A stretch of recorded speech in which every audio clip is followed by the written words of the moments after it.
stronger than a wall. A big pusher iron she daughter. Son in jail for manslaughter.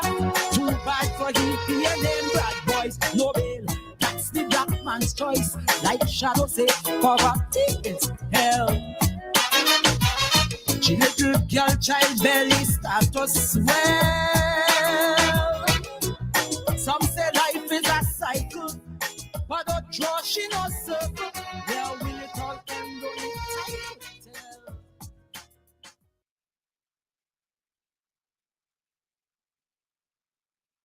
growling. Police raid very often. Simpson measuring a coffin. One night in bed you're sleeping.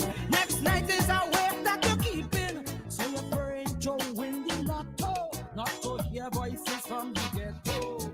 Crying, crying, crying, crying, crying. Good evening, St. Vincent and Grenadines. My name is Jomo Thomas. The program you're about to listen to is called Voices. This is the Voices program for September 23rd, 2024. It's Law Week here in St. Vincent and the Grenadines, so we have a number of persons in the criminal justice system. We have Ms.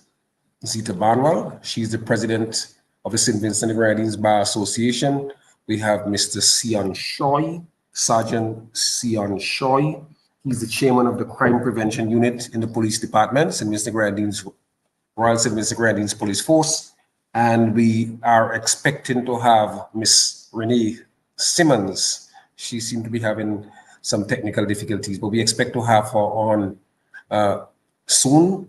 And she works with the Office of the Director of Public Prosecution and National Prosecution Service. But as is normal, what I do is that I read my column for the previous Friday. So I'll do that now, and then I'll get back to our guests. Hopefully by the time I am through, Ms.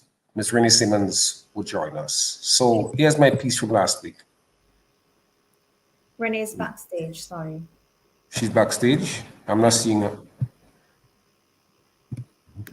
Ah, here she is.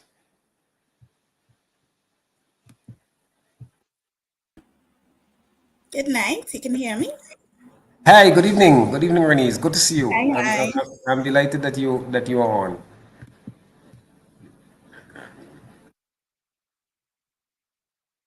So yes, I was going to read my column for last week. I was saying before you came on, normally on this program, what I do, I read my column, which is published in the Vincentian newspaper for the previous week, and then I get into my guests. So here goes. The piece is called, the Plain Talk piece for September 21st, 2024 is called Shallow Takes Political Guard. In a move this time to shake up the political landscape, Kishore Shallow, the president of Cricket West Indies, has thrown his lot behind the New Democratic Party and announced his intention to contest the North Leeward constituency. Shallow's alignment with the opposition has created excitement in NDP circles and beyond, and dread and foreboding for Gonzalez and his clansmen. Shallow's decision has imbued renewed confidence in the majority of Vincentians who have soured on the governing Unity Labour Party and are intent on breaking Gonzalez's disastrously suffocating spell on our nation. To be sure, Shallow's candidacy does not guarantee an NDP victory at the next election, but his decision, much like Conroy Huggins, who opted to contest the Central Leeward constituency, signals a decrease of the fear factor in the country and the willingness among young professionals to get in the political fray in an attempt to arrest the malaise and hopeless stagnation confronting the nation. Further proof of this trend is reflected in the decision of Kashaka Cupid, a senior accountant employed with the Income Tax Department, publicly announcing his desire to represent the West St. George constituency for the NDP.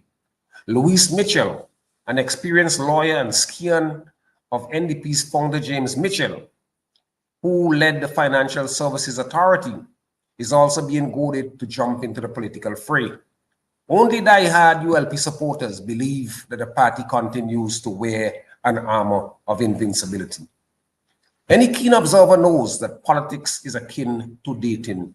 The winner of the political prize is the one who is most attractive, exudes confidence, is articulate, possesses a common touch, is sincere, and is able to win empathy, sympathy, and support. Shallow possesses all of these traits and more. He's young, educated, and experienced with a track record of success locally, regionally, and nationally. As we saw in the recent poll, Shallow's popularity among citizens was sizzling.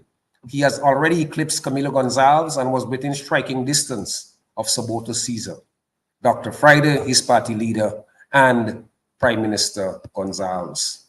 When Vibes Cartel visited our shores, many persons allied to the governing party were prepared to disregard his gangster association and accusation and proclaim him a big deal. Well, Shallow's entry into local I'll read it again. Well, Shallow's entry into local politics is a big deal and should have a greater impact on the country's political alignment. During the Cricket World Cup, Gonzalez and his supporters were effusive in their praise for Shallow and his effort to secure the games and his defense of the government's extravagant spending. Now, and for the immediate future, they would be compelled to be careful and cautious in how they respond to his political emergence. St. Vincent has a mountain of problems, a poverty and unemployment rate that accounts for 4 out of every 10 Vincentians, growing drug addiction, especially among the youth, official corruption, a stifling governing elite that sits on the country like a heavy load, unprecedented crime and violence, a stagnated economy, a lack of political hygiene, disorder in all levels of government, particularly the police and civil service, lack of accountability, good governance best practices, a narrowing democratic space, and a ramshackled road network. All of these combined results in hills and valleys of hopelessness and helplessness. These are the issues a new administration will have to tackle. These issues explain why an opposition party preparing to govern must recruit, retain, and train a cadre of professionals who are willing and able to stand up and talk up to the leader with confidence and without fear.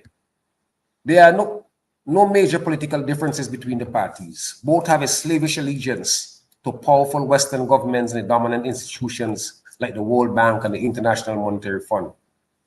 Both pursue economic policies that create and exacerbate structural problems, retard real growth and true development.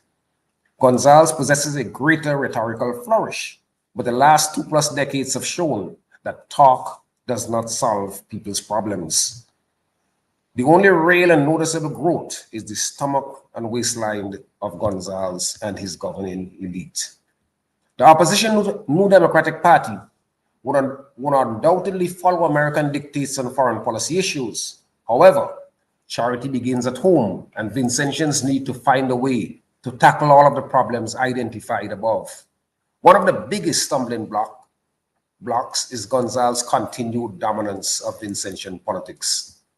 A younger generation of leaders may, through sheer experience, learn that a truly non-aligned policy where the interest of the country becomes paramount is the best posture to adopt in this rapidly changing world.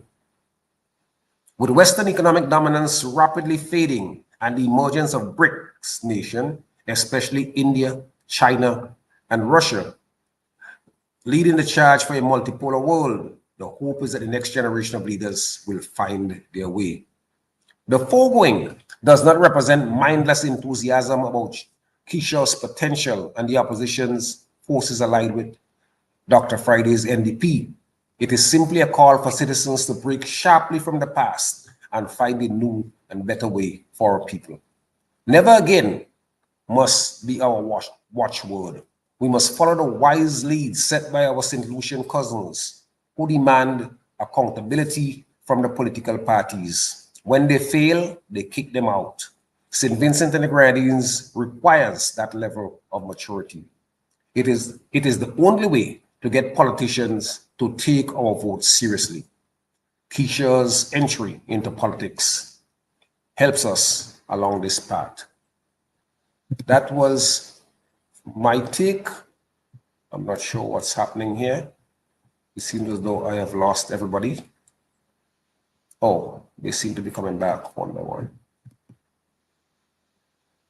All right. So as I said, the persons on the program this week is Sholan Zita Barnwell, Sergeant Sian Shoy, and Renee Simmons. Barnwell is the president of the St. Vincent and the Grenadines Bar Association. Sergeant Shoy is the chairman of the Police Crimes Prevention Unit, and Renee Simmons works out of the Office of the Director of Public Prosecution. Ms. Manuel, good evening.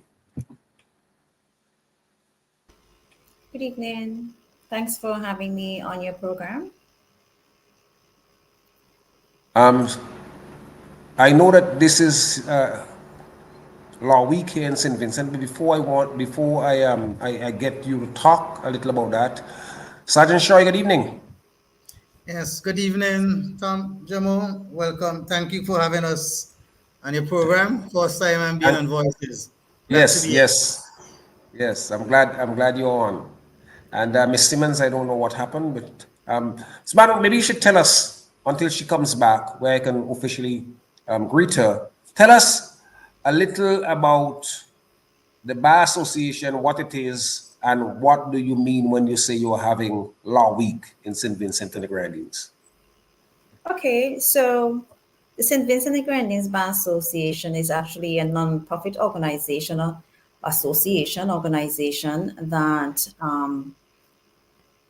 in somewhat to say regulates. It's the membership or fraternity of the bar of lawyers in St. Vincent and the Grenadines.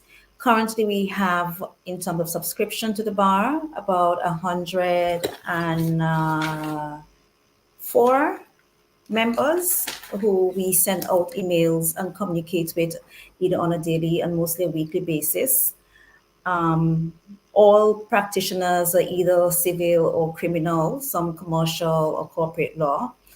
And this week, September 23rd to 27th, it's what we refer to as Law Week, which is basically a public engagement between the Bar Association and various members of the public. So, for instance, this week we'll have some visits to about 7 secondary schools. Well, this will be the beginning of a program that will run over to next year, wherein we should be able to have engagements with every single secondary school, and we're looking at even engaging primary schools. So this week we have St. Martin's Secondary School on Wednesday, Intermediate High School on Wednesday. Tomorrow is Thomas Saunders and JP Eustace. We also have Kingston Technical Institute on Wednesday as well. And at the time we're having the Kingston Technical Institute, the cohort of students will be those from the Bishop's College, Kingstown. And on Friday, we have two very important also events. Would be an engagement with the St. Vincent and the Grenadines Community College, and the other would be the Pro Bono Day. So the Pro Bono Day will be held on the grounds of the courtyard. And when you say Pro Bono Day, what does that entail? Well, I was actually getting there, yes. So it will be an event where there are numerous lawyers of various background, and we're open to giving free legal advice to the general public on any matter, no cost whatsoever. You come onto the courtyard and you meet with and greet with a lawyer, we should have some tents, sit under a tent, and within sufficient privacy, because you wouldn't be able to, or we are not doing that as a matter of fact, because in every engagement with a lawyer and a client is confidential. So as much as possible, we can give that privacy. The person will speak with the lawyer, say what the legal issue is, and the lawyer will give some advice. Now, the legal advice is what it is, as you do if we're having a consultation in office. There's my problem, and I will say to you how to treat that problem. What's your next step forward? Is like giving an opinion, an oral opinion to the person. Now, it's up to the lawyer who's giving that advice as to whether how he or she takes it from there with the person with whom she or he speaks. So representation in terms of if it's already a court matter, that is between the lawyer and the person. There's no engagement there that this lawyer is going to do anything for them in court for free. It is just the advice, as if you were to come to the person's office, will be free. Very well. And this is Law Week. Is there a team? Yes. Is there a central message for Law Week? Yes. This year's theme is Legal Pathways to Peace and Justice. Pathways to justice. Very well. Sergeant Shaw, tell us a little. My information is that you're the chairman of the Crime Prevention Unit. Tell us a little about that unit and what it does. Well, the Crime Prevention Unit is an ambit within the Royal St. Vincent and the Grenadines Police Forces have various officers from various stations and department, but basically made up of personnel from the Criminal Investigation Department, which is headed by Superintendent Francis and the ECP in charge of crime, Mr. Trevor Bailey. So that is how it is. And annually we have two exhibitions. And Miss Manuel, we invite her the last one in that Territory Square. We have the March and Rally. So we normally do have two exhibitions, one coming up for the Christmas edition in December. So we'll speak more on that when the time is in due course in relation to what we do annually. And we do a lot of programs So and so on. the crime prevention unit is like a strategy planning organization. Yes, we do. How we go about, giving tips, awareness, collaborations are what we do with us, with citizens and with other agencies to see how best we can partner to assist us in prevent and solve crime. So that's basically what we do. Right. And let me ask you, just for information, how many police officers we have now? In the organization, I believe we Yes, have, the Royal St. Vincent Grenadines Police Force. I could be wrong, but off the record, I could say we have approximately, say, 1,300 officers at this time. 1,300. Yes.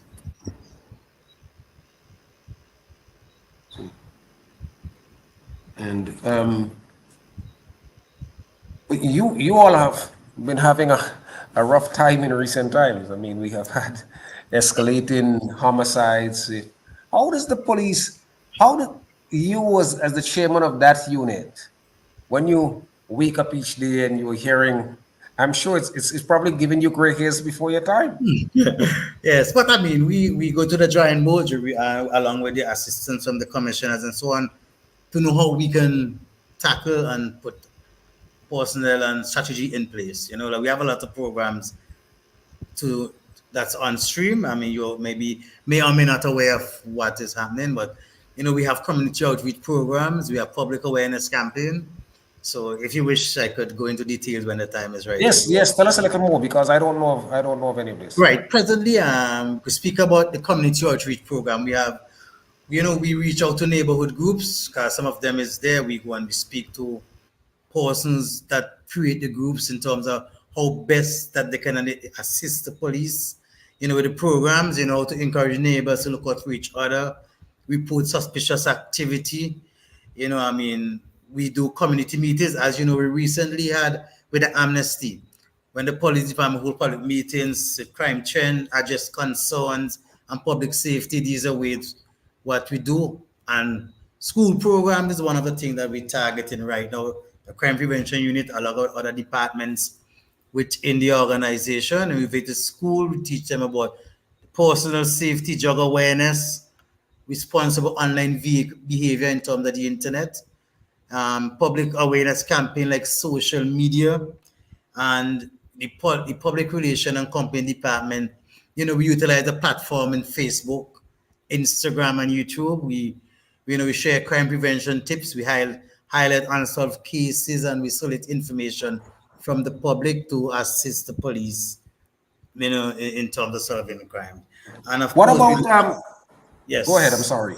Go No, ahead. we're just gonna say we do public service announcements, broadcasts, radio, and and Right. the newsletters that we put on. Yes, so yes, you can Right. continue. I was going to ask you about the police youth clubs. Right. Well, that is Tell part us. of building trust and collaboration. So, in terms of the programs, we have the Police Youth Club, the Coast Guard Summer Program, the policemen's, those have which recently concluded, the Coast Guard. So these are things that Sergeant Billy from the public relation, he is the driving force behind the Police Youth Clubs. and they have about, I think it's about 22 present. I could be corrected. 22 police 22 units clubs?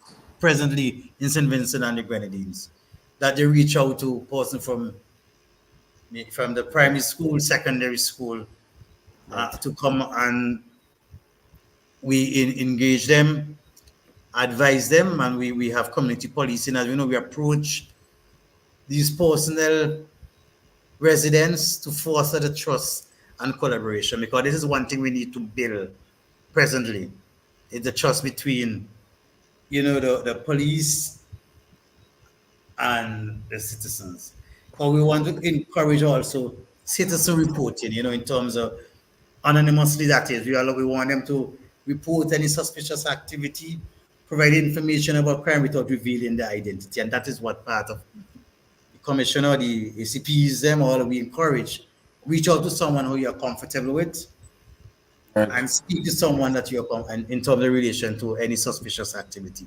So we do a lot of things, especially crime prevention unit, with the assistance of the How commissioner. do you, how do Yes. you, in terms of all of these outreach, you find there's a positive feedback? You find there's an overwhelming, because there seem to be a lot of pushback. Ye- Well, well, not so much pushback as much as there's an alienation between the broad citizenry and the police. For example, the very first comment we had here says that SVG gone, people don't trust the police. yes, we know that we're hearing that all along, but I mean, we know that person just, as I said before, certain police officers they can reach out to. Everyone is not the same. Person may be comfortable speaking to a particular individual, and we say you'll be anonymous. Be confident, come out, reach to anyone.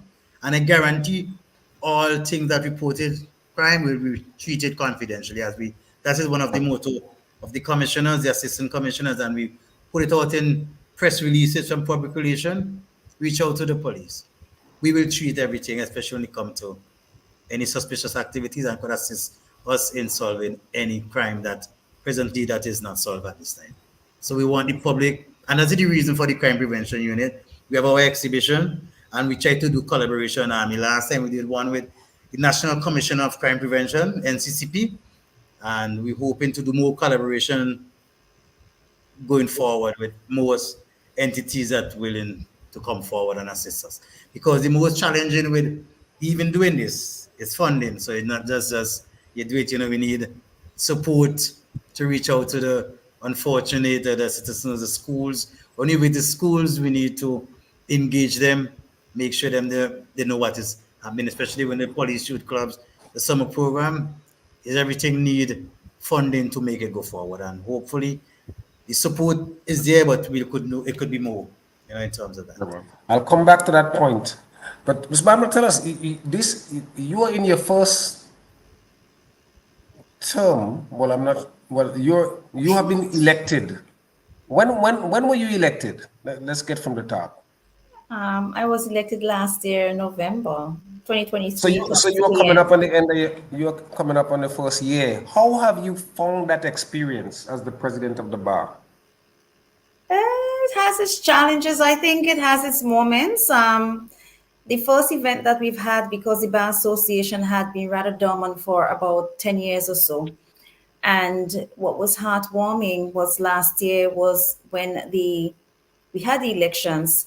Quite a number of lawyers came out. Close to 60 lawyers came out. 60? They're about 50, or 52 thereabout, came out to try to elect a new executive. The experience has been, we've been trying to, as I said, Law Week is probably our first public activity. There's several committees. The challenge is, I think, after such a long time, to get all of the members fully active in any of the activities that the bar has. But there are really good support and commitment thus far.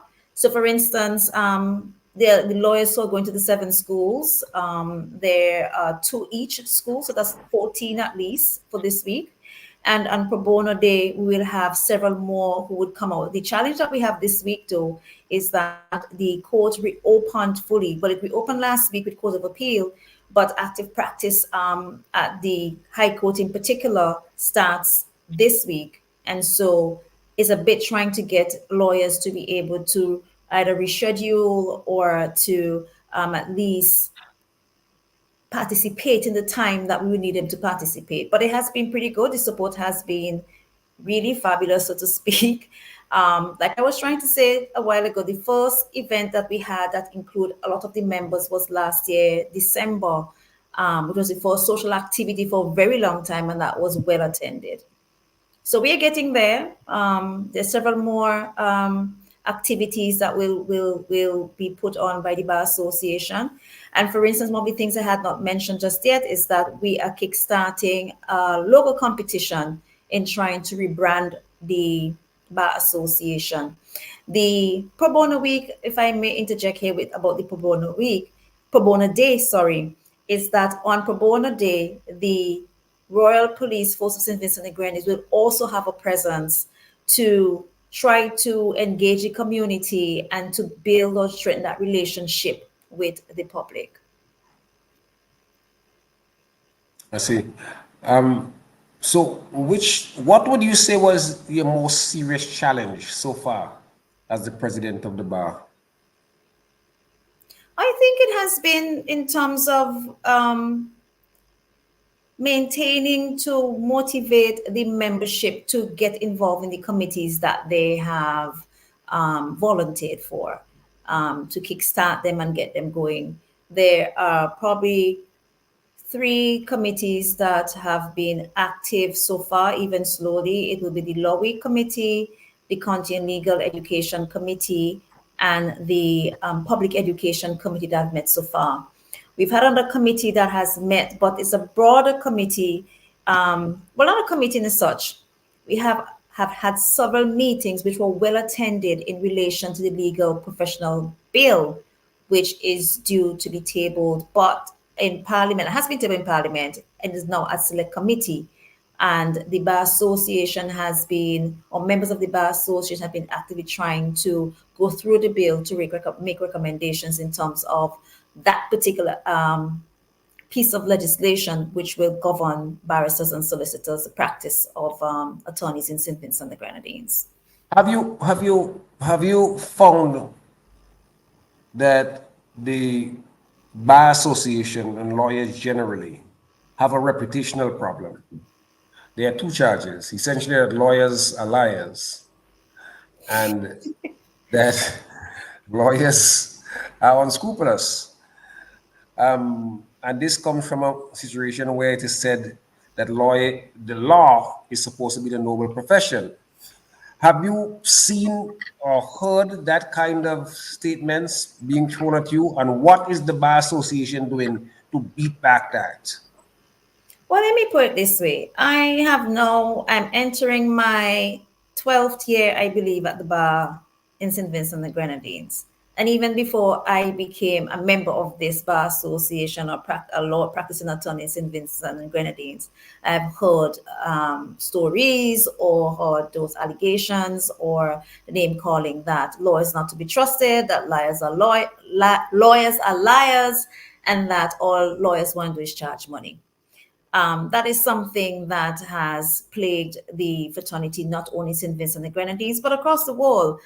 So it is not new. Why do you think that's the case, though? I mean, that didn't just come out of thin air. You would agree? No, I don't think that it came out of thin air. I think one of the sensationalism of how the law operates on television would make it appear as if lawyers are tricksters when they are conducting matters. Half the time, not even half the time, generally what we see on TV is not exactly how the law is practiced in the courts and how it happens. So there's no magic. I often say to clients, no, what I have before me is the evidence that we're dealing with, and I cannot create a magic to try to get you off. It is what it is. And if you have a proper defense, then sure, before jury or not, that you can walk out of the courtroom and save yourself from a conviction. The other thing may be as well, and there have been circumstances where lawyers who are also human beings have been unscrupulous and have been not honest with clients. One, it could be honest about how the matter has to be conducted on a low level, Two, not being honest in terms of what they tell the client in terms of fees, and how it is their allegations sometimes to say lawyers trick clients and have clients' money. I can't say that any such thing has come before me thus far as I've been president of the Bar Association. Those are just allegations. I have not experienced any such thing that have come before me. I can only say what it is that people may say that they have little respect or no confidence in lawyers. But the Bar Association has started off in terms of its Law Week 2024. And I believe that the number of unplanned programs for community engagement and trying to raise the awareness of how being an attorney and how the law works and how lawyers actually assist people in governing their affairs and solving their problems, we should be able to gain that respect. And the more we give back to our community, starting with the Pro Bono Day, starting with engaging the communities and starting with engaging the school, the more that we are visible assisting the ordinary man and woman, I think that we should be able to raise our visibility and to do well to improve our reputation among the citizens. Very well. Miss Simmons, are you there? I think when I spoke to her a while ago, she said that she was having some internet problems. Yeah, but I thought she Hello? said. Okay. Hello. Yeah, I'm sorry. I dropped off for the complete first part of your Oh, program. very well. But we're not. We don't have a. We don't have you. We don't have your face, but we have your voice. So you are employed with the Office of the National Prosecution Service, right? Is that what it's Office of called? the Director of Public Prosecutions, National Prosecution Service. National Prosecution Service. Very well. What most people would know as the Office of the DPP. Yes. Right. So tell us a little about that office and what it does. Okay. So, general information. We are responsible for the prosecution of all criminal matters in the state of St. Vincent and the Grenadines. Are you hearing me? Let me just verify. Yes, we are hearing you clearly. Okay. So we do not charge. We are not investigators. We are not responsible for charging persons. That is the duty of the police. But once somebody has been charged, we are responsible for dealing with the matters before the courts, whether it be the magistrate's court or the high court or even the court of appeal.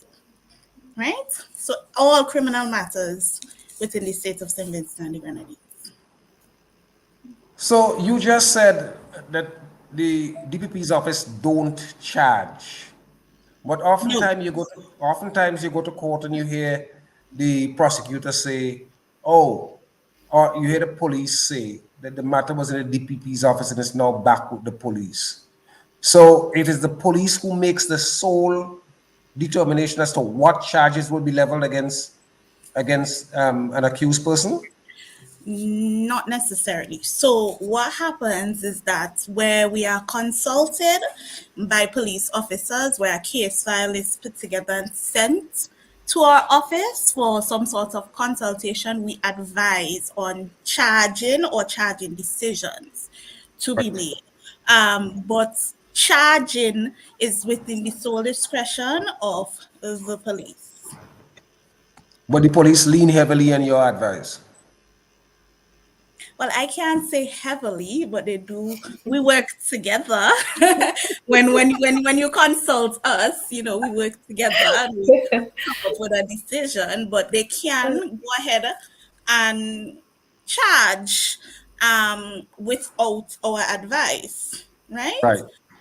With that being said, once a matter falls within the criminal justice system, so a charge has been preferred, the person comes to court, and if the matter is a summary matter, which simply means that it's being heard before a magistrate, and the charge is put to you, at that stage you would enter your plea. You plead guilty or not guilty, or if it's an indictable matter, where there is some sort of preliminary inquiry to see if there's sufficient evidence to send the matter before the High Court, in which you are tried before a jury of your peers. At any stage, once a matter has started, it is in the discretion of the Director of Public Prosecutions as to whether that matter should continue. So while Right. we don't charge, we can decide to Stop. stop charges. We can advise on further charges, or if the matter comes up from a preliminary inquiry stage or even a paper committal stage to the High Court. What's a paper committal stage? I'll explain that in a moment. But once we're indicting you, we can add charges once on the evidence there is sufficient grounds to or evidence to support an additional charge. So indictment, as I was explaining, just means that you are not. So a magistrate, simply put, a magistrate does not determine whether you're guilty or innocent. That happens at the High Court. So this is a preliminary inquiry. You mean in an indictable An on an indictable indictable, charge? right, Right. right. So I'm gonna show you what the difference is. Because summarily the magistrate is the The person who decides magistrate on would guilt and be innocence. right, and I said that earlier, Mr. Thomas. But we're at this stage where all matters start, or the majority of matters start at the magistracy. Sorry, before a magistrate.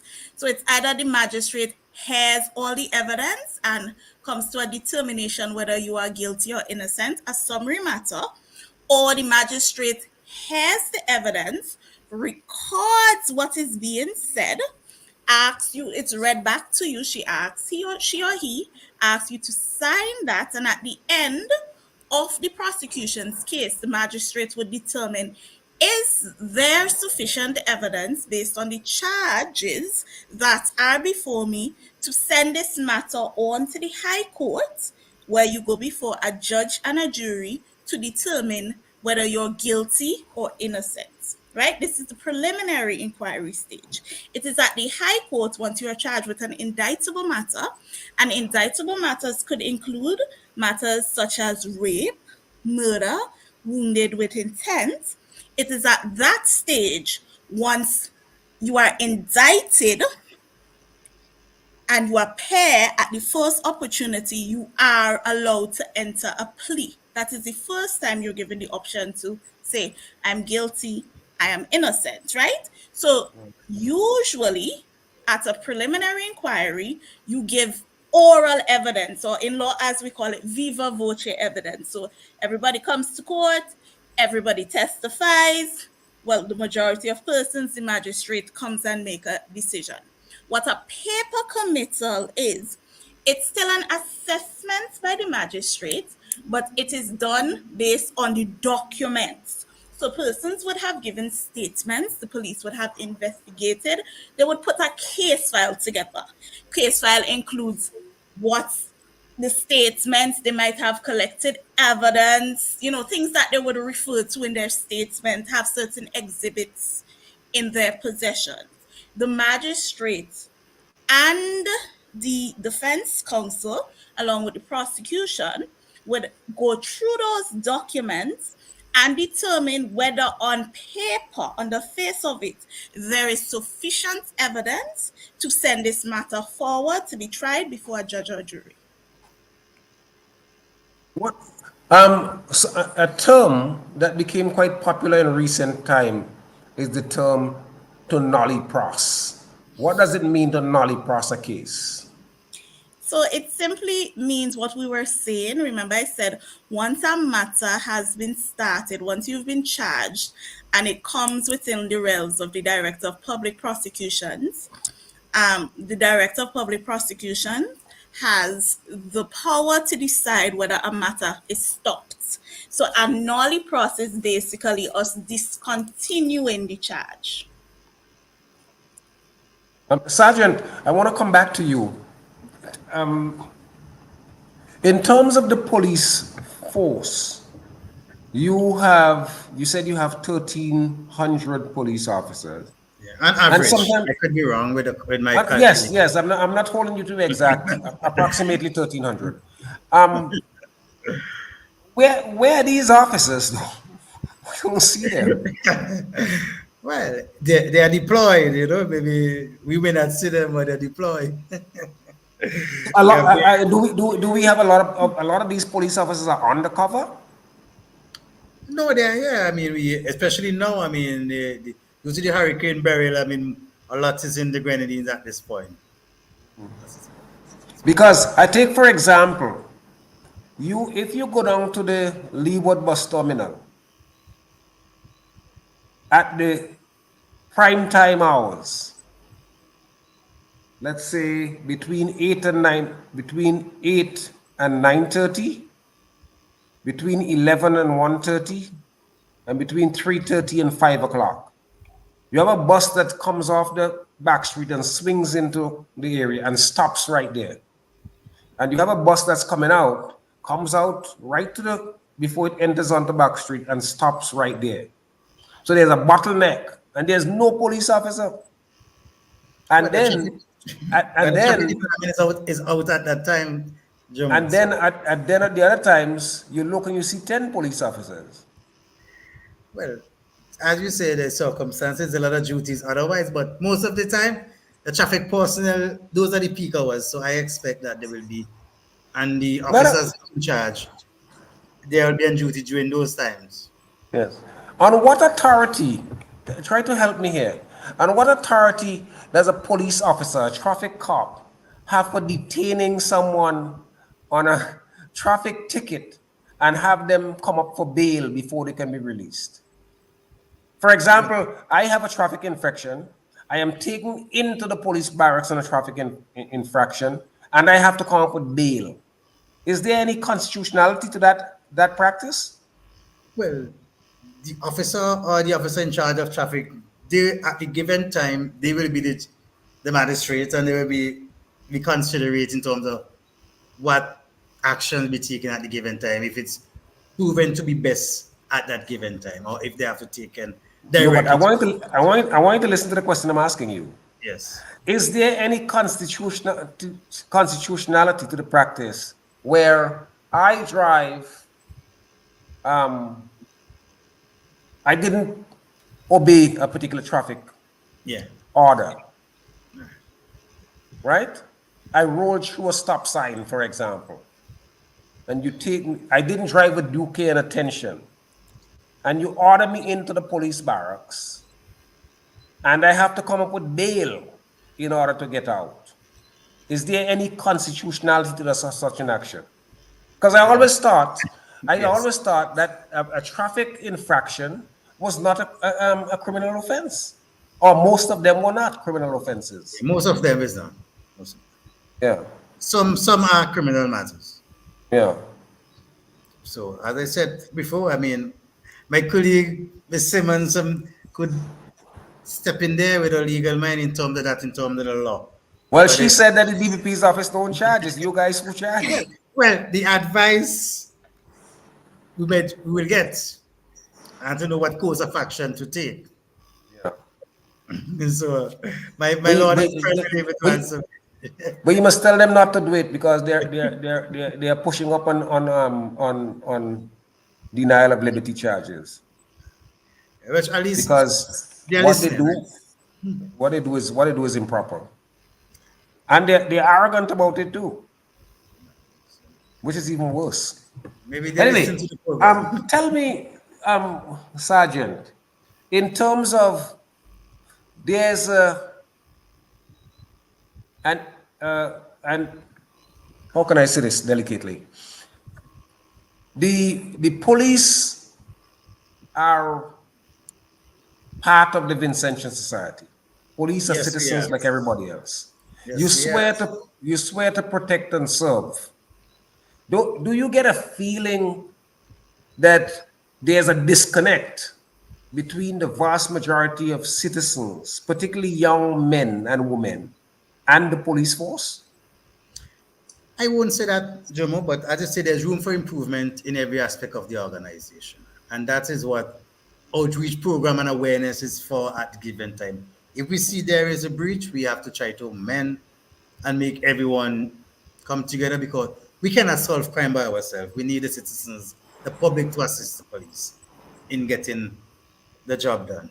So we're not on an island by ourselves. We need the public. We need the citizen. So I we mean, have there was a particularly egregious act sometime last year with a gentleman who headed up a police youth club excursion to St. Lucia. I think his name was Mackenzie. He was Sergeant Mackenzie at the time. I'm sure you know him. yes, sir. And there was this incident in St. Lucia where he got into an altercation with one of the young boys who was in his charge. And your institution said that you would do an investigation of it. Can you tell us if that investigation has been completed and what was the result of the investigation? I'm not in a position to think. I'm not aware of the stages at this time. Maybe the officer or maybe the ACP or the public relation department may be in a position to respond to that. At this time, I'm not at liberty or have the information to present to you at this time. How you as a fairly senior police officer, you're a sergeant of the force, do you have any difficulty in understanding or in explaining to the Vincentian public why in St. Vincent and the Grenadines, the Office of Public Relations, Police Public Relations, the office that is intended to make police look good, is the same office that deals with citizens' complaint? You don't think that there's a contradiction there? Yeah, it's an oxymoron. It's something that we have to look into going forward. I personally believe, in my personal opinion, that it should be separated. The complaints and the public relations should be two separate entities. You know that speak to the media as what we are doing, reach out and take the complaint separately from the public. You know, but I don't know the administration. Maybe going forward, I mean, they might look into it and see how it goes. But Well, that's I suggest that you march into the commissioner's office tomorrow, salute him, and then tell him, look, man, we gotta separate this thing. It doesn't make us look good. yeah, but that's how it is. But I mean, we're working as it goes. I mean, No, but this thing is there now like that now for like about 15 years. yeah. And I've been Yes. ringing that bell. I've been ringing that bell since 2007, Yeah. and nothing happens. But hopefully, going forward, I mean, the authorities might see it fit and Yeah. maybe a different department soon. You know, so Superintendent Simmons is in charge presently, so maybe he might be listening and then he might take that on board of what you're saying. Right. Mr. Manuel, legal pathways to peace and justice. That's a rather lofty goal. Tell us a little about that. Why you said lofty? No, I didn't say rusty. I said lofty. Lofty. You said lofty. Why did you say lofty? Legal pathways to peace and justice. Yes, legal pathways to peace and justice. That's like heaven on earth. In essence, you're talking about why do people need lawyers? What purpose does the law serve?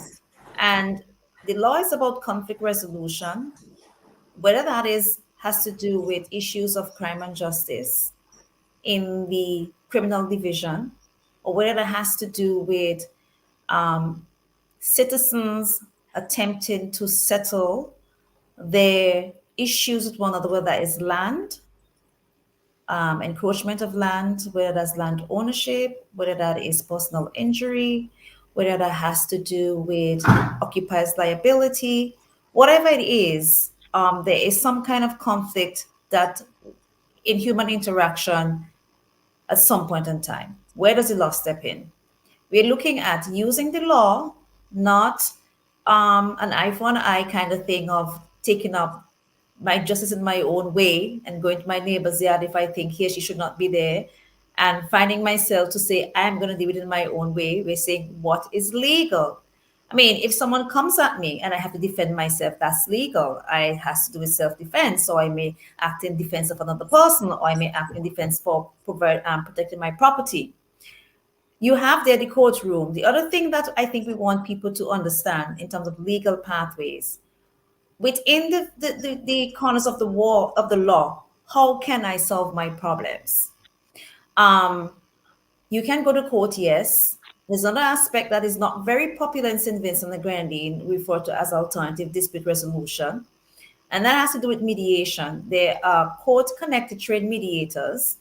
And where mediation kicks in, I mean, you don't need to go to the court for that. You can actually try to find a mediator even before you set foot at the court door. But if your matter is already in the court system, this has to do with civil litigation. If your matter is already in the court system, one of the first things now in practice, the judicial officer would ask is whether the parties are amenable to mediation.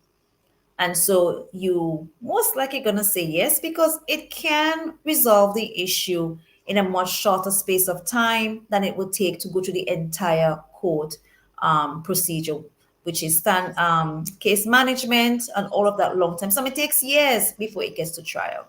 The legal pathways, for instance, when we go to schools, we're trying to talk to the students about the tier system of the legal system: magistrate court, tribunal, high court, court of appeal, and the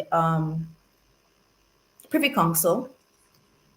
We are trying to help them understand, and there will be a couple times that police officers will go with lawyers to talk about peace and how do you resolve your conflict peacefully without the police having to come to your door, especially for the young people.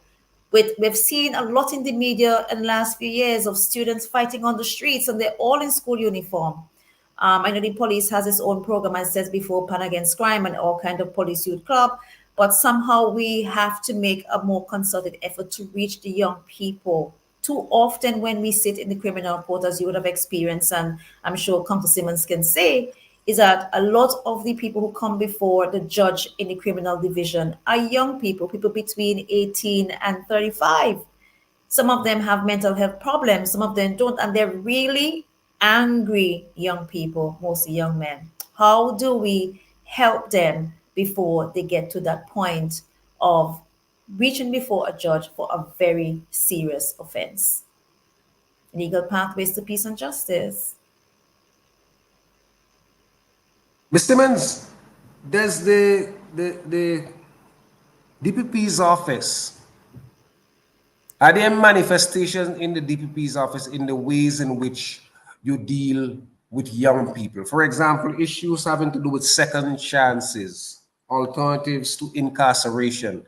Are these things that you do think about and implement in your work at the DPP's office? Yes, we do. Now, when we're making a decision at the DPP's office, whether we're advising on a charging decision or a matter has already come within the canvas of the courts and we're making a determination on whether we should proceed with the matter, yes or no, we always consider stuff like the evidence and the public interest. And as we know as lawyers, each matter you have to take case by case, on a case by case basis. So one of the factors we look at is the age, the nature of the offense. Sometimes we get some social background of the individual, all of this to make a determination, because one of the things we are not trying to do at the Office of the Director of Public Prosecutions is to give juveniles a criminal record or anybody a criminal record for that chance. We're not just how does that manifest itself in court? Because I don't see that a lot. Where the Counsel, DPP's office. That's pretty strange. Maybe you're not looking hard enough, Counsel. But it does manifest itself in court. It manifests itself sometimes in us determining whether we are proceeding, sometimes if a person has been found guilty, yes or no, sometimes in sentencing in or sentencing recommendations. Now I know that the Child Justice Act is it's not in force, but it has passed.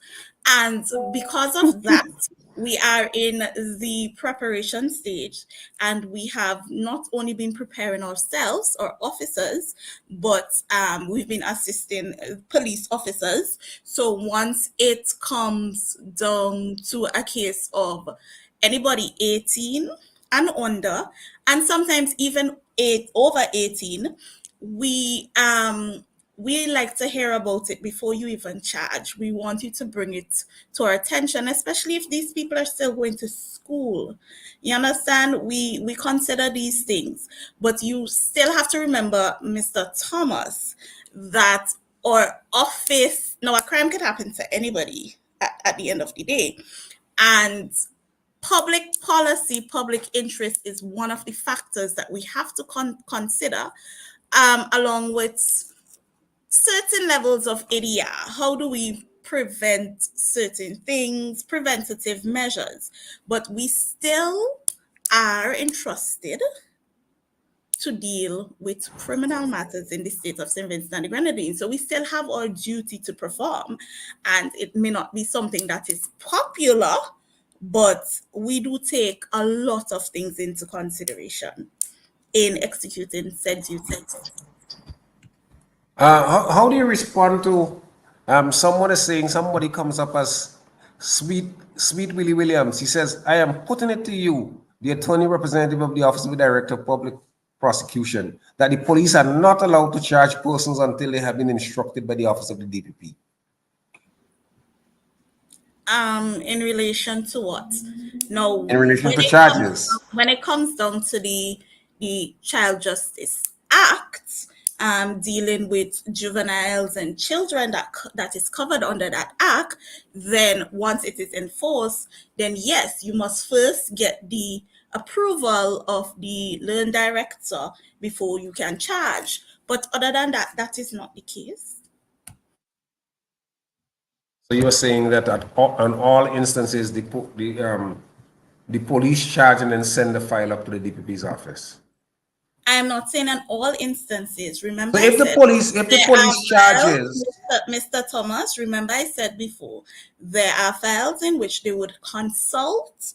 They may seek or they may send a case file and ask for an opinion, and then we can give them a charging decision. They're not obligated to do that in all cases, and they do not do that in all cases. That's within their right. Charging is within the right of the police.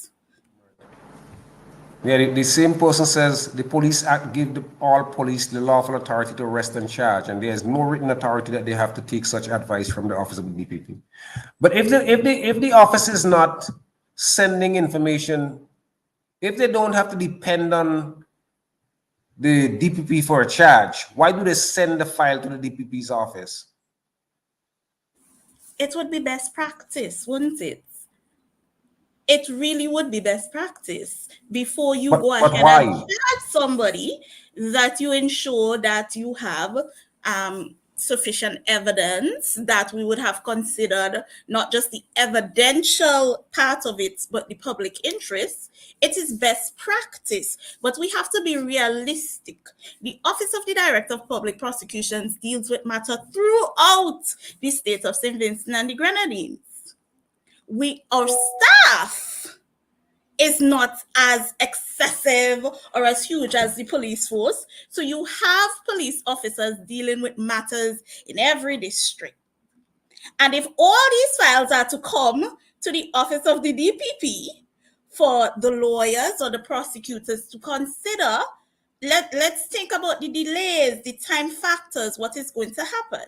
So it is best practice, but it is not in all cases. It can be done. It's just not really practicable in all cases. And then we would have a lot of constitutional issues that arise if we have people in custody awaiting what the DPP says to do or what this, So we are trying to improve the system, but we have to be realistic. Right. All right, we're at the top of the hour. So we'll take our first break now. Before we do that, though, we have with us Ms. Renee Simmons, from the Director of Public Prosecution, Zita Barnwell, President of the St. Vincent's and Grenadines Lawyers Association, and Sergeant Cian Shoy, the Chairman of the Crime Prevention Unit in the Royal St. Vincent and Grenadines Police Force. Take a break now. I'll be right back. WeFM 99.9 presents Voices, a talk show that's not just new, it's phenomenal. Voices, it's interactive and thought-provokingly different. Voices, hosted by Jomo Thomas. We'll analyze all the issues of concern to you, the people of St. Vincent and the Grenadines, and the diaspora. Voices. We have a voice. We need your voice. Together, we are the people's voice. Voices. These are some serious times. All I can see around us is just violence and crime.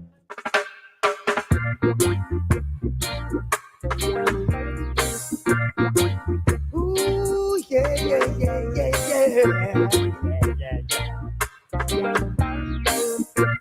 Ooh, yeah. They got so much things to say right now. They got so much things to say. They got so much things to say right now. They got so much things to say. Hey, but I'll never forget no way they crucified Jesus Christ. I'll never forget no way they sold Marcus Garvey for rights. Ooh, I'll never forget no way they turned their backs on Paul Bogle. Hey, so don't you forget who you are and where you stand in the struggle. They got so very. They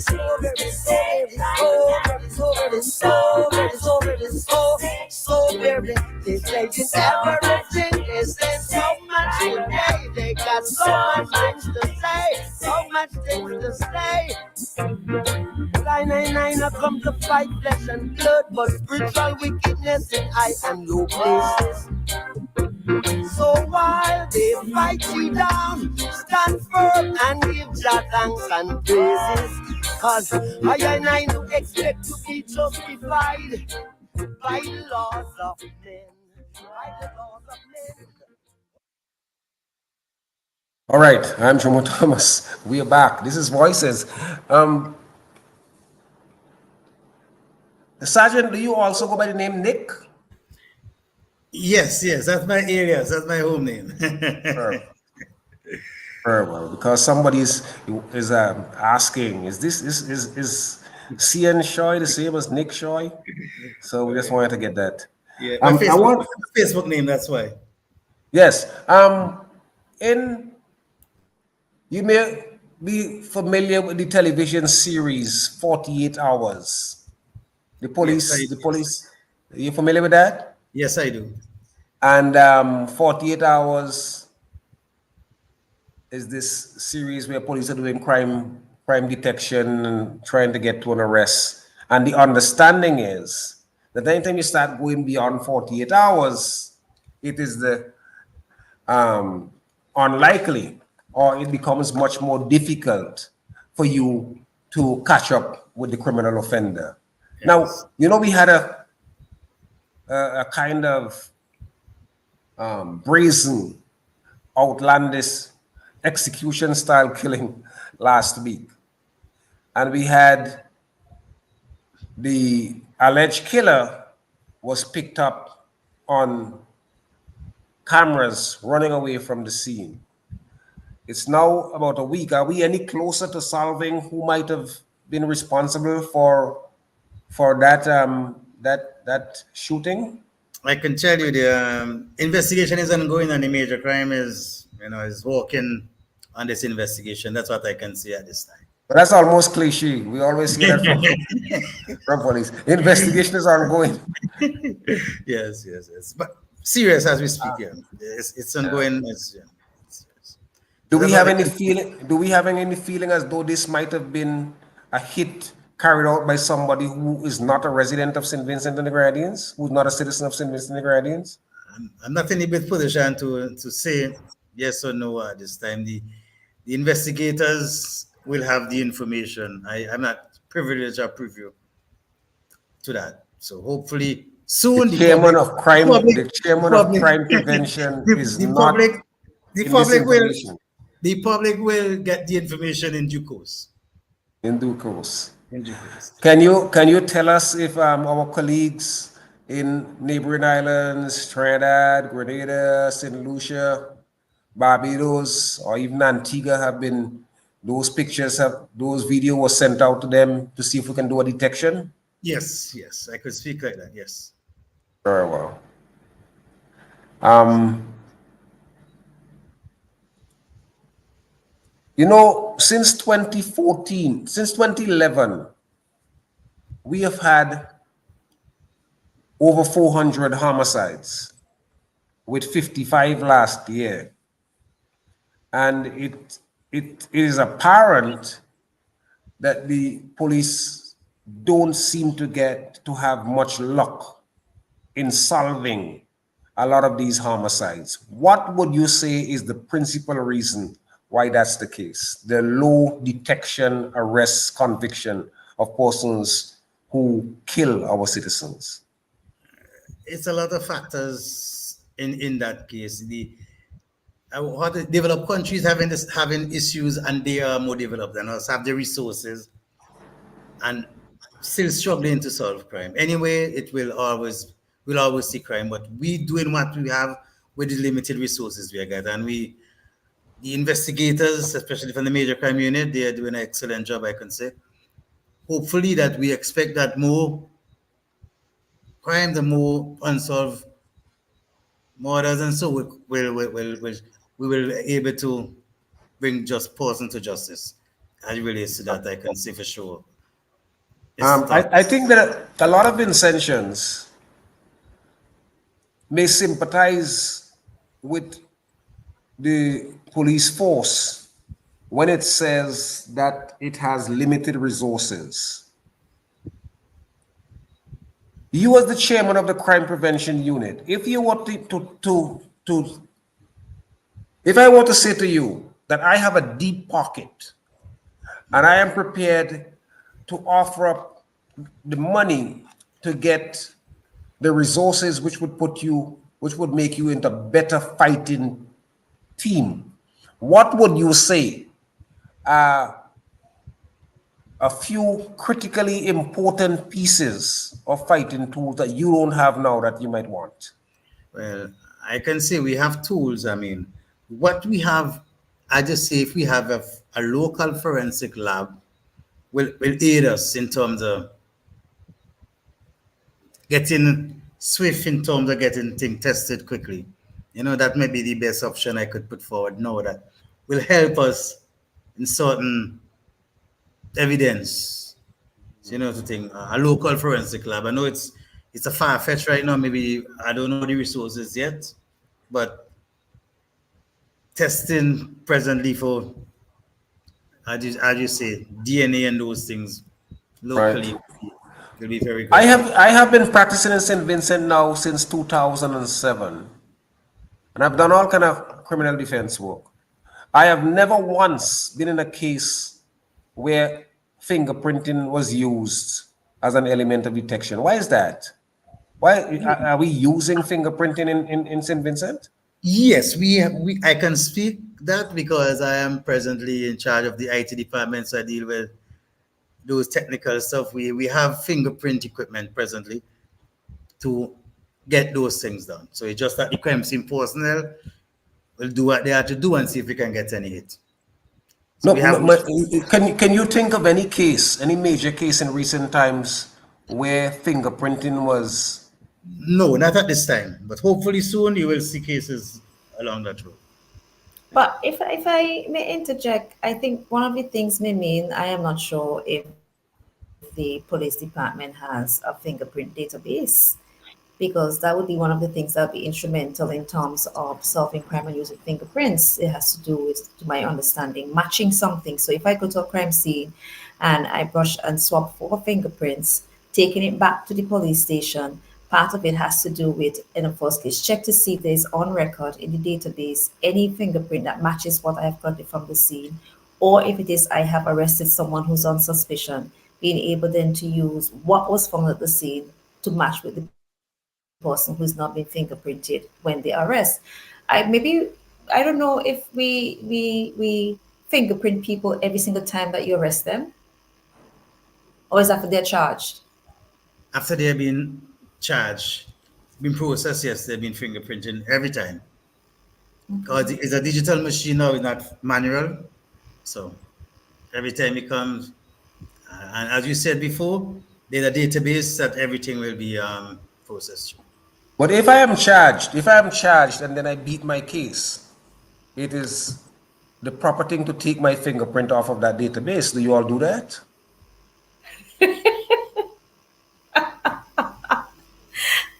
It will remain there until Mr. Thomas. Until I bring a constitutional claim against you. What I was wondering on what I have to check the laws and double check now and see on what basis the police can keep my fingerprint if I am not a convict. So that's a good lead in. That's a good lead in, Ms. Barnwell, for us to talk about justice issues. You said your team is Pathways to Peace and Justice. As a lawyer and as president of the bar, what are some of the central issues of justice do you think confront our nation today? Wow. If I were go one first on public perception in terms of justice, I could go first on public perception and tread carefully as a practicing attorney what I may see and hear in court to think that there might be injustices. So let's go at public perception first. Most often, if people are listening to someone being sentenced, and in particularly, you're talking about sex crimes and sex crimes involving a child under 13, statutory rape, or it may mean maybe sexual assault, something a little bit lower. And I think prior to the legislature changing and increasing the penalty punishment for these offenses, there will always public outcry in what appears to be too low a punishment for the perpetrator. And people will say such an injustice, right? That's a public perception. But a magistrate's hand would certainly be tied given what was on the books at the time. And then as well, trying to get the public to understand how sentencing works. Now, it is not necessarily because the statutory maximum on the book means that if I am found guilty of an offense, that automatically I get what that maximum is. There's a sentencing guideline that the judicial officer uses to calculate to almost, I won't say mathematical precision, but there is a calculation that has to be done using the maximum depending on the mitigating factors, factors that lessens the severity of the crime, or what is aggravating factors, factors that make it appear as a worsening of the crime. So within that calculation, then a magistrate or judge then comes down to term of years or another term of years or suspended sentence. The public looks at that and says, the man did this, man did, man, whatever the case, and don't have an understanding, say there's an injustice. So that's public perception. And oftentimes people don't know justice until they are looking for it or seeking for it. So person may say, I like that. You should say that again. You say that again. that's funny. No, seriously. Well, I don't know. I just came out. I think I said something to the effect of most often people don't know justice until they're searching for it, because at one point in time, you can be on the side of the family or friend of the person who's being accused, or you can be on the side of the person who's the victim. And if you pay attention to social media, then you see how people's perceptions or their utterances change depending on what side of the fence they fall, right? And let's talk about what may play out as injustice. So, for instance, I can give an example, which I would say is an injustice, because injustice to the extent that when someone appeals a matter and the Court of Appeal upholds that appeal, that means here it is at the level of the magistrate court or at the level of the high court, there was an injustice that is being corrected by the higher court. So just recently we had a matter. It's a public matter, so I can speak about it. It's not a confidential matter. Just recently we had a matter that we successfully appealed. And this was in great collaboration. I don't say collaboration, great working together with the Office of the Director of Public Prosecution, and I can say publicly, Crown Counsel Maria Jackson, who was on this matter.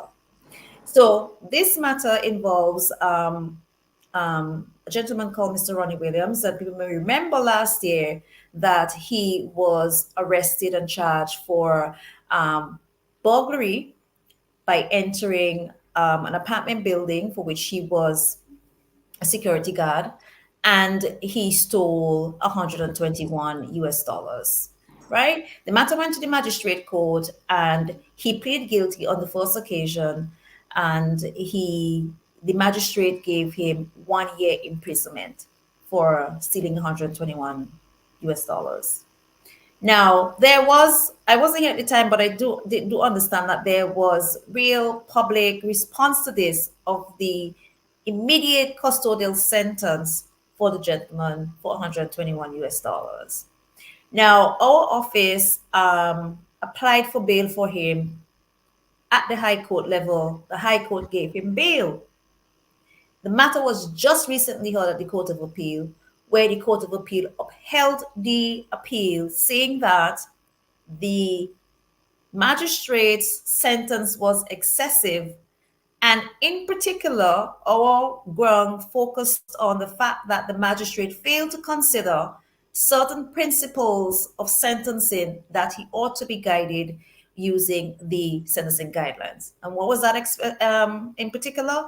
That was the fact that he ought to have gone on to consider certain aspect of a particular practice direction, which was suspended sentence. In St. Vincent and the Grenadines, a judicial officer can suspend the sentence, meaning I have been convicted of an offense and I have been given a term of imprisonment. But if that term of imprisonment is under 3 years, the magistrate can go on to consider certain factors that have been provided in sentencing guidelines. They're not exhaustive factors, but there are some to start with. And you can use those factors to determine whether this person in front of me meet the requirement to have a suspended sentence.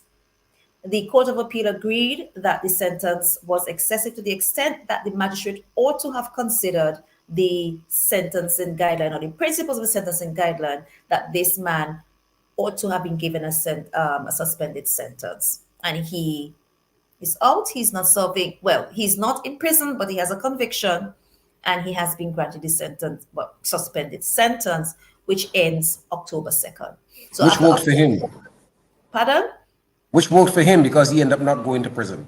Yes, he ended up not serving any time. Well, he did serve some time before he got bail. He had served 24 days in jail. And before, at the time he was locked up, and it's something again we may want to look at. When he was arrested, he served, of course, he was locked up Friday, and he went straight to the magistrate court on Monday. And so those 3 days were taken into consideration as well by the Court of Appeal to reduce the 1 year minus 3 days, and suspended until October 2nd. I want to ask you this question as it relates to the pathway to justice. And I want to ask it in this way. A lot of people, not only in St. Vincent, in fact, I remember when I lived in the United States, used to hear people say you can't beat City Hall. And colloquially here, it is said, well, it ain't make no sense to sue the government because you can't beat the government, you can't win. So I want you to respond to this notion of you can't successfully beat the government or win a case in which the government is the defendant or respondent, as a way of speaking to pathways to justice. Okay, so not at all. Well, at least I can say that I have been part of a team that has successfully brought matters against the state and have been, have won. They What my advice would be to anyone, um, the first thing you ought to do, if you think that you have been treated unfairly, unjust in any circumstance, in particular, maybe employment, it may mean that someone think that the police beat me up or the police treat me in a particular way, you ought to get legal advice. That's the first thing I'm going to say. You ought to seek a lawyer who will advise you, look at your matter, and say to you, yes, no, perhaps I have a cause of action, I don't have a cause of action. And most lawyers are very competent in being able to at least that first stage.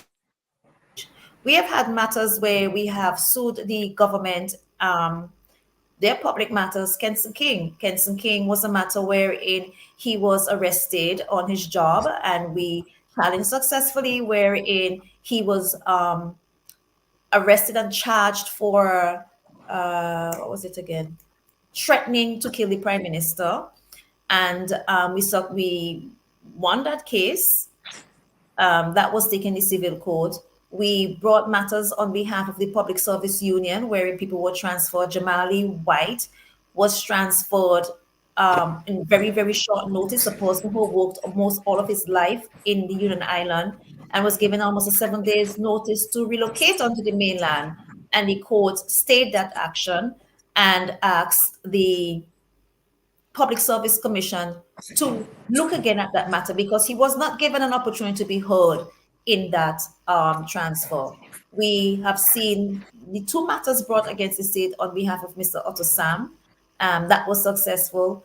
We have seen as well a case that was brought against the state, particularly against the police, sorry, Miss Sergeant Shoy, in the form of Okino Forgus, where a police officer had shot this young man, and the police officer was not on duty, and that case was a successful case brought against the state. So when people say you can't, pardon? No, I was going to say the vaccine mandate case is the most classic and recent. Right. Then you have the vaccine mandate, which is a matter that is now at the Court of Appeal, and we're waiting for the decision, where 2023, more than 300 public workers brought out a case against the state for forcing them, well, let me put it this way, the vaccine mandate, and having refused to take the vaccine, and wherein the state said if you didn't take the vaccine, that you're deemed to have resigned from your job, and therefore you have no job. And we're still waiting on that decision. So I think there's sufficient in the public domain for people to have sufficient confidence to know that if you have a matter, you have a cause of action, you can get it done. I might say though, and when you're bringing matters against the state, there is a limit. There are certain limitation parameters within which to do so. It must be brought, this is a constitutional matter, it must be brought within a year. So the first thing that needs to be done is that the attorney needs to file what is called a notice of intent. And a notice of intent is served on the public on a constitutional matter? No. No. There's no time for the constitutional matter. Right. Any other matter, so for instance, in terms of the arrest, in terms of the police shooting the gentleman, we had to bring that matter within a year. In terms of the Otto Sam, that's a judicial review matter. There is no set down time limit, but at least 3 months on case law is a good time within which to bring it. I think in the UK it's up to 8 months. The constitutional matter with the 3 teachers, there is actually no real time, but it would be good, obviously, if the state has breached your constitutional right, that you want to bring that matter as quickly as possible to address that violation, so that violation can be stopped, right? So you have to bring the matter within a year. You first file the notice of intent. An attorney will assist you to file notice of intent. You must serve it at least on the public officer who you're alleging has committed that wrong. You also serve a copy of notice of intent on the Attorney General's chambers, because that is ultimately the public office authority, yes, who deals with justice matters or legal matters for the state. And then, sorry about within 2 months of, sorry,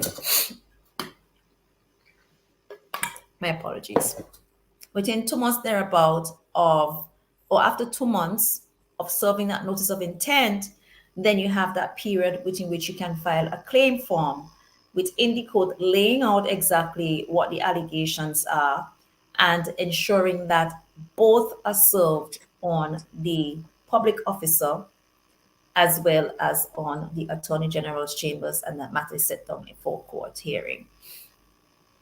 Thank you. Miss Simmons. Miss Simmons? Yes, please.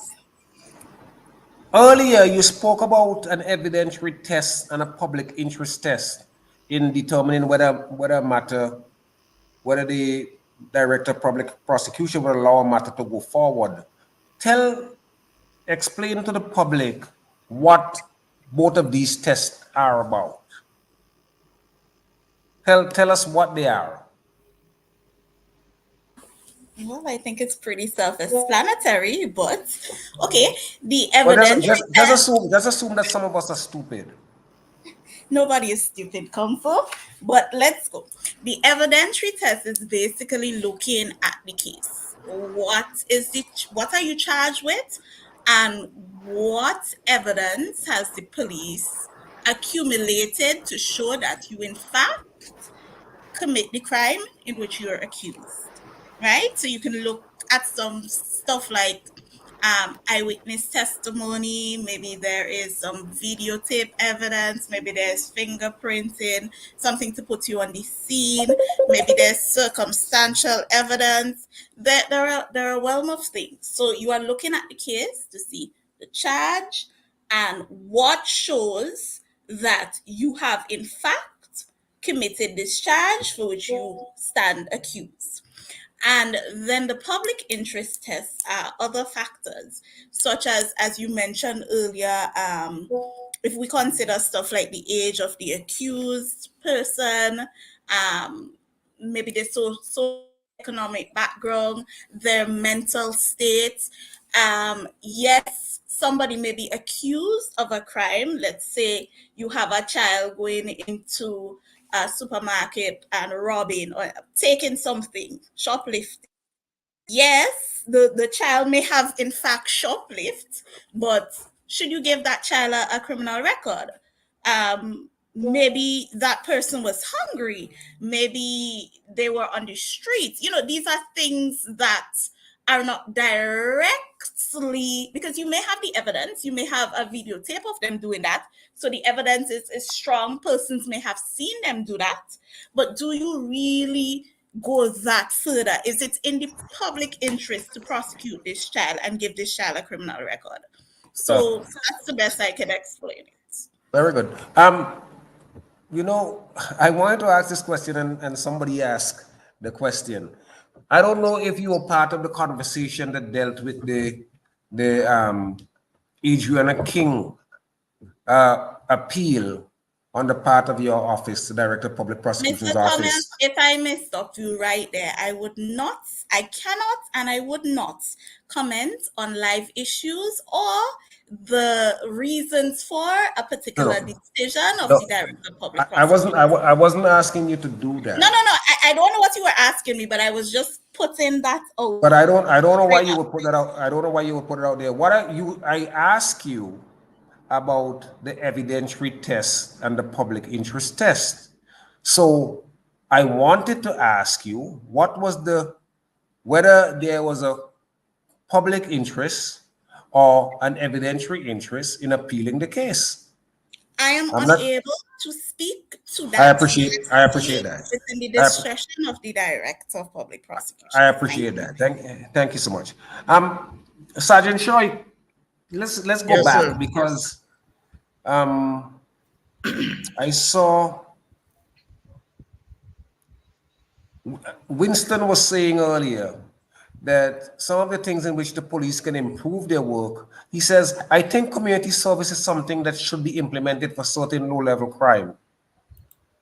No, this was more for the The community outreach. Miss Simmons. Okay. But and I guess it has to do with some of these things like second chances and so on. But Ms. Simmons, I think this was more for you. The whole question of community service. Do we have community service as part of something that is recommended by your office? Yes.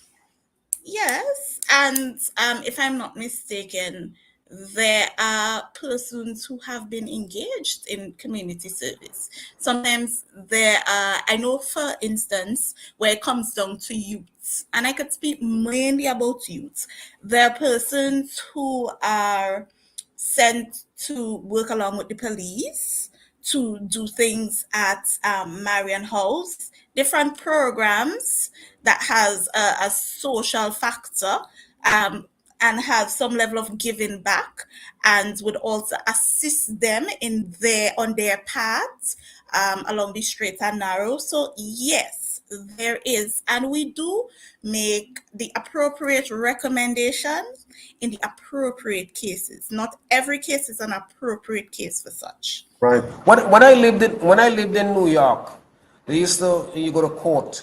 There was something called an ACD, an adjournment in contemplation of dismissal. ACD. I'm not sure if you're familiar with that concept and whether it is something that your office is considering doing, because that may well allow for a lot of persons on petty crimes not to go to jail. Well, I'm not familiar with ACD, but what I can The concept I'm talking about.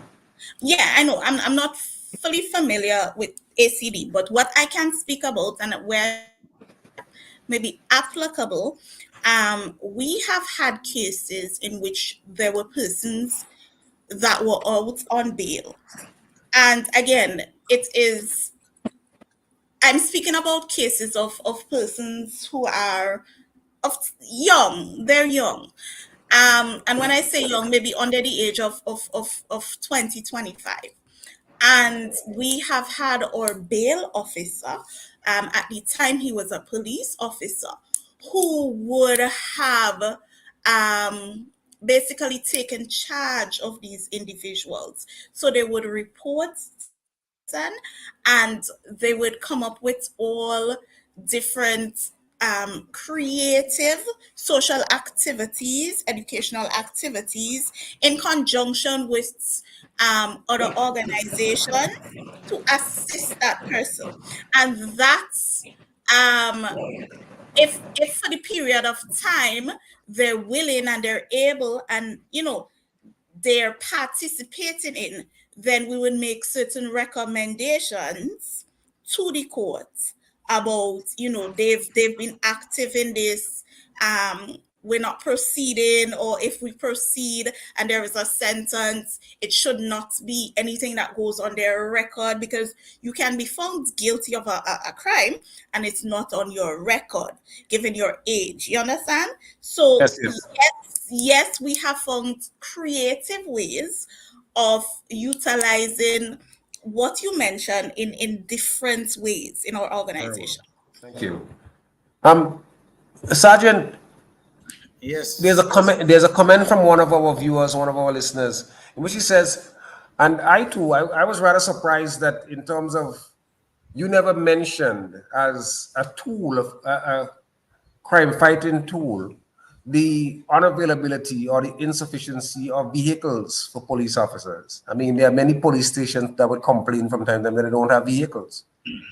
Well, that's true. I mean, but hopefully, as vehicles on its way, hopefully, and it's a situation that we will always want more of, but we'll have to see what best fit at the given time. So hopefully that area will solve the problems in terms of transportation, will rectify soon. The Prime Minister just announced last week that he's giving away $27 million. Just giving it away like that. Maybe the police could say, look, give us a 500,000, maybe we can buy 10 used vehicles. So hopefully that's the only thing. I mean, according to information, transportation will be arriving for the police.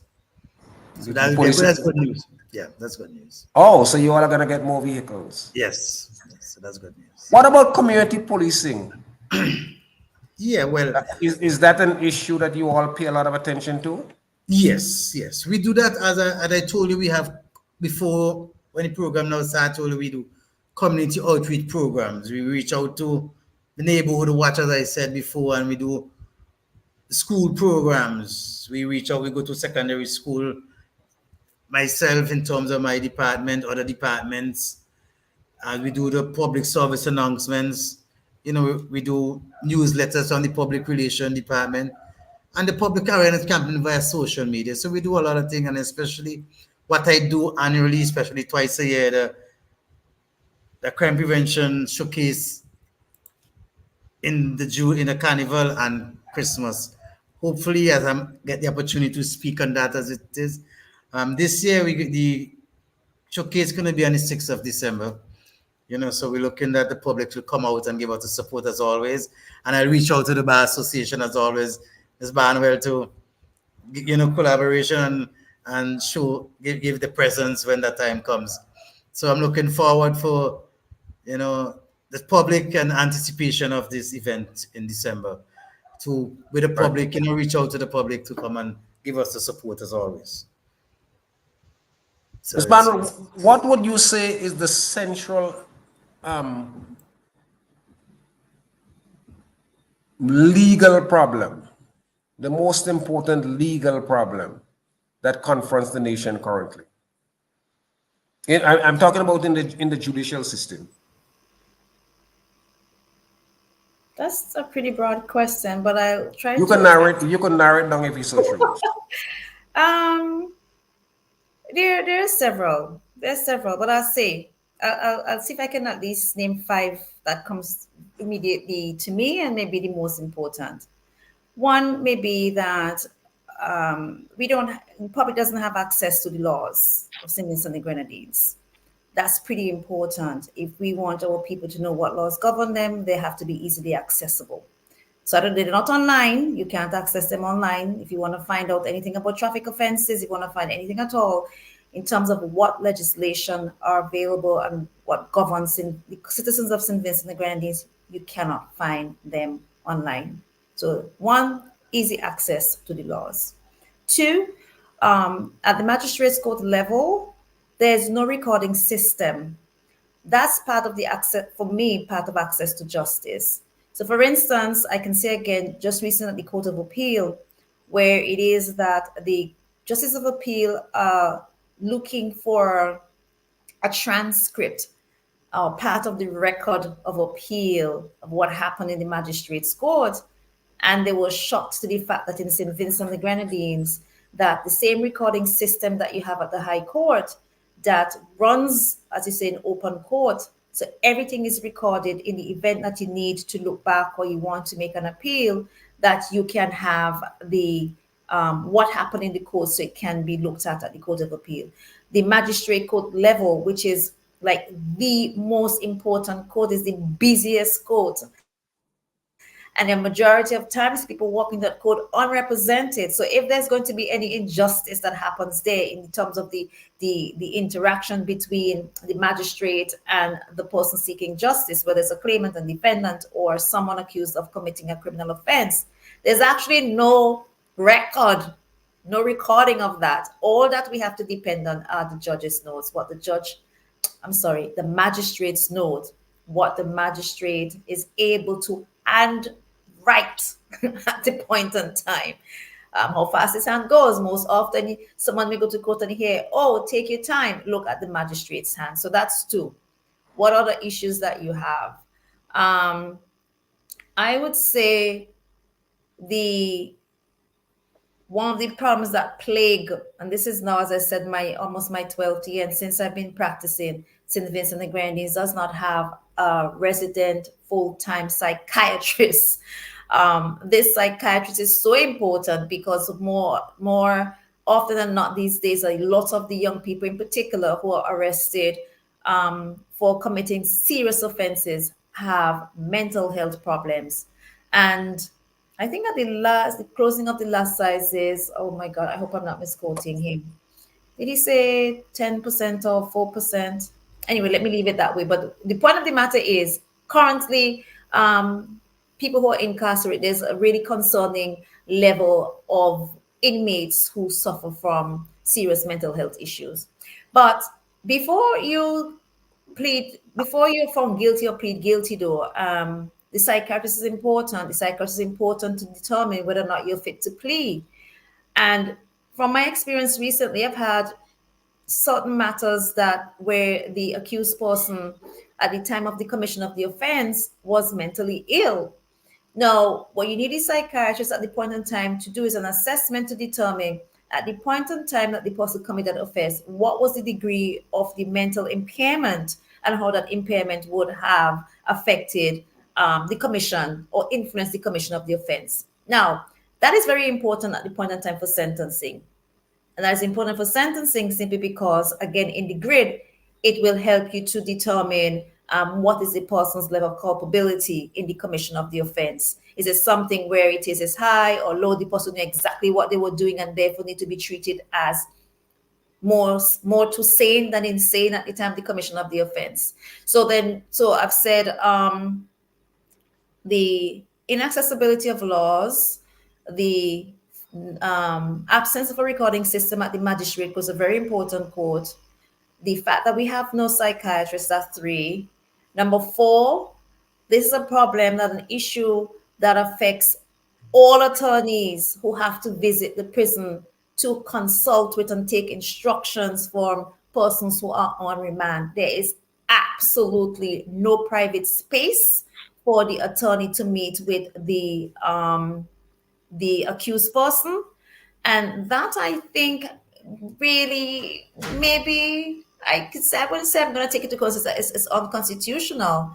But honestly, an accused person has to be given the space and time to consult or give instructions to his or her attorney in confidence, in privacy, where it is, again, right there, they're taking instructions and having a conversation in the presence of prison officers. Right there. Here's a desk right there. There's a person sitting there. There's someone talking to me, telling me, giving me instruction in relation to a defense or telling me something in relation to the disclosure, the witness statements that I have before me, and asking them, well, how do we treat this? That's number 4. Wow, I'm trying to get to number 5. There must be something else. Well, we can always come back to 5. Miss Simmons, tell us a little about. What would you say is the major problem which you all may be facing in the Director of Public Prosecution's office? If you have any problem at all. Well,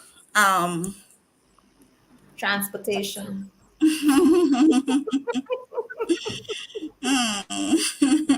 that seems to be a problem for everybody. I'd say it's public misunderstanding slash public expectation. Yes, and let me explain that. A crime can happen to anybody. It could happen to you. It could happen to me. It could happen to any one of our listeners. To St. Vincent and the Grenadines and the world. But what happens is that we tend to try the matter in a court of public opinion, not having all the facts and not knowing all the circumstances. We tend to be judgmental of persons, and this goes for both the victims of a crime and sometimes even the defendants. There is a court system in place, and there are persons trained to operate in the court system for a reason. Now, not because we know something is this way means that it's sometimes proven. So it is not what you know, is what you can prove in court, or how the evidence plays out in court. So that means at times, not because a victim, or we call them virtual complainants, of a matter is unable to adequately say to you every single detail of a crime that may have happened several ago, mean that they are lying, not because a defendant is unable to give a plausible excuse, mean that they are guilty. And if you note, I am looking at this from both sides of the spectrum, right? Not just the side of the prosecution, because at the end of the day, the prosecution brings somebody before the court once they're charged by the police, and the duty of proving their guilt is burden is on us, and we have to prove it beyond a reasonable doubt, Do you which simply means just a point to which the judicial officer, being the magistrate or the jury, who are judges in of themselves because they determine the facts of a matter to the point at which they are shown. Now, when I say public misunderstandings, I mean that there are a lot of things that are being said or broadcast that are incorrect, and persons tend to run with that from one side or the other. do you think that there should not be? Do you think there should be no public discourse on matters having to do with criminal No, criminal issues? I think you are entitled to have comments, but you have to remember that because Mr. Thomas Barnwell, being lawyers yourself, I am sure that you have, or may in the future, if you have not done so already, argue that a matter can be impacted by pretrial publicity. Right? So yes, But when judges don't bother with that though, because in my experience, I find judges are rather pro prosecution in the most case. I don't find so, Mr. Thomas. We're under a lot of pressure. We have a lot to prove, and they do not go easy on us. I can't say that. But again, we fall on different sides, so we may see things differently. But all I am saying is, let's take an instance where you hear something that affects you. Let's say a child has been raped, and you are up in arms because, oh my God, how did this happen to a minor, a child, and who did this? And you hear things, I don't hear about that matter again. I don't hear about that matter again. Because matters at the family court are heard in camera. That means in private. And it is not necessarily to protect defendants. But you would agree once the decision is made, the matter is public law. The matter is public, but the names of the parties or any of the facts for which the parties can be recognized are not to be disclosed. And this So is you are saying, hold on, stop a minute. wait, Mr. Hold Thomas. on a second, hold on a second. Just finish my point, Mr. No, hold on a Thomas. second, Not please. the court Hold on a counsel. second. Let me finish. You are saying to our audience that if an adult man is accused of raping a child, that the adult man's name is withheld in St. Vincent and Grenadines? At times, to protect not the adult man who may have been convicted, but That's what I'm talking about. child. Mr. Thomas, have you checked the Eastern Caribbean Supreme Court website recently? No. Have you seen a decision from Justice Floyd in which the parties' names are not mentioned? Listen to me. I know that when a minor, that is why I thought that's why you were talking about a matter being in camera. So the child name is withheld. But a lot of times before the trial, and if the man is convicted, his name is not withheld. if he is convicted, not Before for he's the convicted, crime, when he's before accused. he's convicted, well, Mr. Thomas, maybe that is something we need to take up with the media. But remember, I am speaking from the point of public misunderstandings and trying a matter court of public conscience. And I All am right. saying that somebody is innocent until proven guilty, and a witness is not lying just because you may have known somebody. I No, don't but get how this is I think it is all based on you're beating that to evidence. death. You told us that No, twice no, no. already. You are cutting me off, and I'm not getting No, my but point. you're making the same point over and over, and we are coming towards the end of the Because program, so I can't have you you going cut on saying the me same off, thing. counsel. I would just like to finish my point. All I'm saying is you asked me what are the challenges, and I'm saying that is Yes. the greatest challenge. Yes, yes, that All is right. our Thank you. greatest challenge. Thank Thank you. you, Council Simmons. Thank you. Thank you so much. How did we go? Oh, I think Mr. Shaw, you are up. We're coming towards the end. We have 6 more minutes to go. Where do you see, in terms of police public relations, can you think of any one thing that causes, well, I'll take that back. I'll ask the question this way. Do you think that police officers are too brutal in their relations with the public?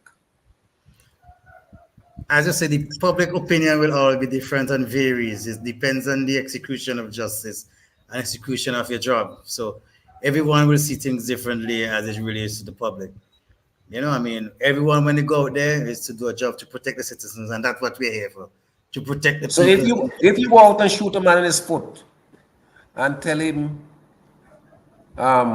take that in your mother, and that man is still on the force. He's not. This is about 4 years ago. The police today investigating. They have never come back with anything from the investigation. The man has not been disciplined in any way. You have the case of Mackenzie, who beat up the young boy in St. Lucia, Damal Phillips in St. Lucia, and then within a few months he was promoted from sergeant to inspector. So how do you tell us that it depends? These are blatant cases, won't you think? Well, the organization person will investigate that from their end. As you know, they're the So public the relations investigation takes department. 4 years in the case of Okino Forgus.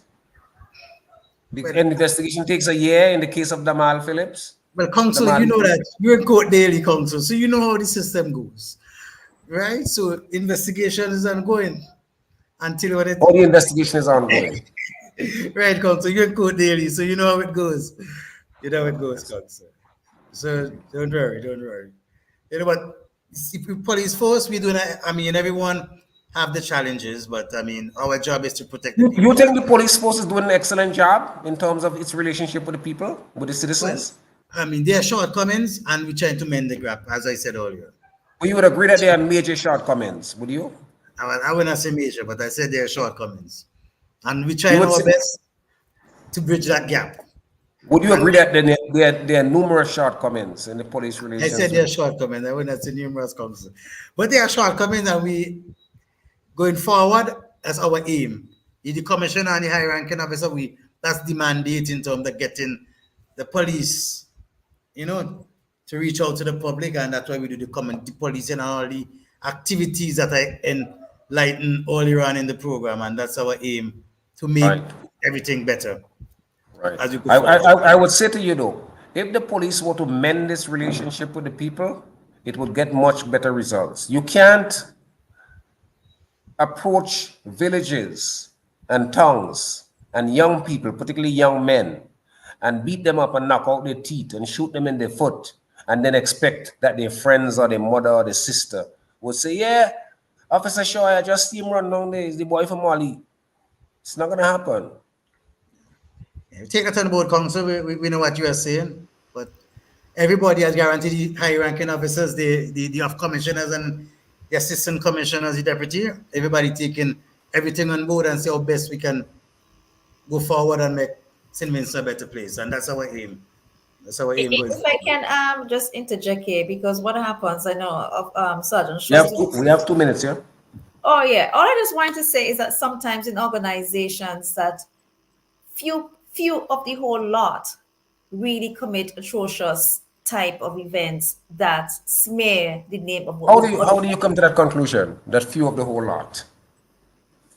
At If first, if there are 10 policemen on a raid, and the police one policeman punched me in the mouth, and all of them shut up and don't arrest him, how is it well, it's only a few of the lot? well, you're actually giving a particular circumstance, and I was giving a general comment that applies to any organization where it is that you may have certain people working diligently, and certain persons, might be one or two, maybe not even be half of the entire population of the organization, that may do wrong.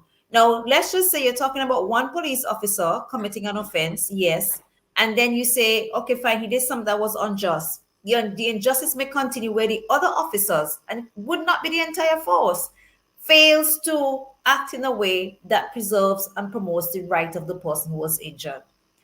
There's just there were five, and then three of them did that. Of course, it's more than half of the population of the 5% you're talking about there. But I don't have any stats. I could only say to the extent of what comes to the public of how the police treats other person. But what I may say though is there, Sergeant Shoy, what we need to encourage people to do is that where it is that you think that you have been treated unfairly, unjustly by a police officer, to lay your claim properly. I'm not sure if they have forms to complete at the correct department, relevant department, or seek advice from an attorney who will advocate on your behalf with the police to get your justice. Miss Councillor Simmons, you have the last word. By the way, before you give for the last one, could I please remind everybody that on Friday, it's Pro Bono Day, 9 a.m. to 3 p.m. at the courthouse, a day of free advice, the Bar Association giving back. Councillor Simmons, floor is yours. Simmons? Yes, please. I would just like to say, if you see a crime, report it. It may be you today, it may be your neighbor tomorrow. So speak up, say something. We have a lot of things in place to protect you, to protect your identity. If you're unsure about something, contact the police. If you have any questions or queries, contact our office. If you're a witness in the matter, don't worry. Witness care units can assist you. Okay? So have a good night, St. Vincent and the Grenadines. And have a good night, Miss Simmons. Miss Manuel, Sergeant Shoy, Yeah. Councillor Simmons. Thank you for having me in the program, Mr. Thomas. Anytime. Come again. I want to thank those persons who listened in. I want to thank those persons who commented. I want to thank. I did get something where someone sent me a message saying that we're not taking calls. Apparently, tried to call and didn't get a response. But yeah, we take calls and voices. You can only call once. You are not even allowed to call once tonight. But yes, thank you so much, all of you who participate in this program. Remember, read, pay close attention, because what you don't know can kill you. Until next week, this is Jomo Thomas saying good night from Voices. WeFM 99.9 presents Voices, a talk show that's not just new.